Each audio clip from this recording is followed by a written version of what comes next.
t-shirt, ang gagawin, kaya hanging balloons, kailangan i-toss yung balloon pataas.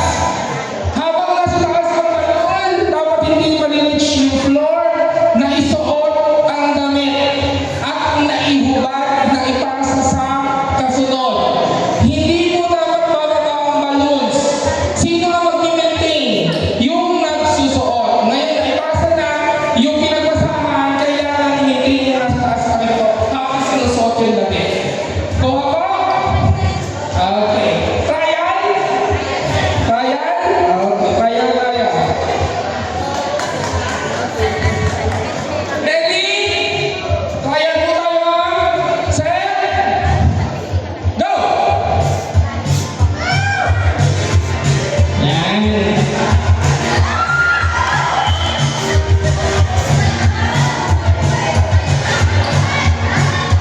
Yan. Tapos ubad po yung damit. Ubad yung damit. Pasa sa kasunod. Yun. Okay. Hanggang sa makatapos po yung pinakahuling member. Pag ang balloons po ay nahulog sa sahig, ulit yung nakahulog. Yung nakahulog lang o yung booking? Yung nakahulog lang. Yung nakahulog lang. Tapos, yung isang grupo po doon po tayo sa kabilang side dito ang line para maluwag yung inyong space. So, ito yung inyong playground. Itong isang grupo dito naman kayo. Ayan. Ready na po? Okay na tayo sa trial ha? Ready na? Ready?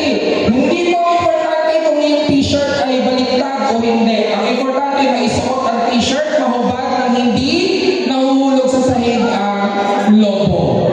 Okay? Opo. Kailangan po yung damit pag sinuot, as in suot, hindi yung nakahang dito. Sinuot yung leeg yung kamay pero yung nagdaya ng t-shirt nandito lang. Dapat po lahat suot talaga siya. Okay? Ang ating mga kapatid, bantay po. Bantay tayo.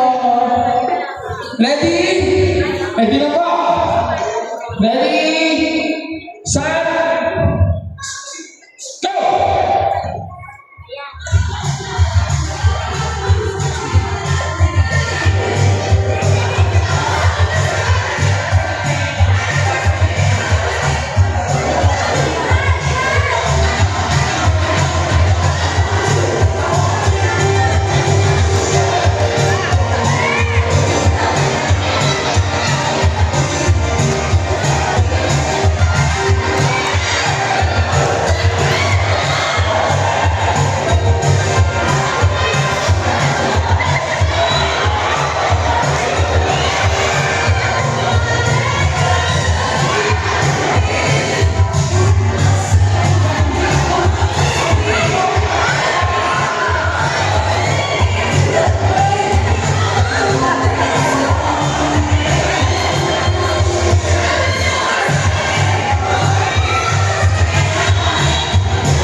Bilis!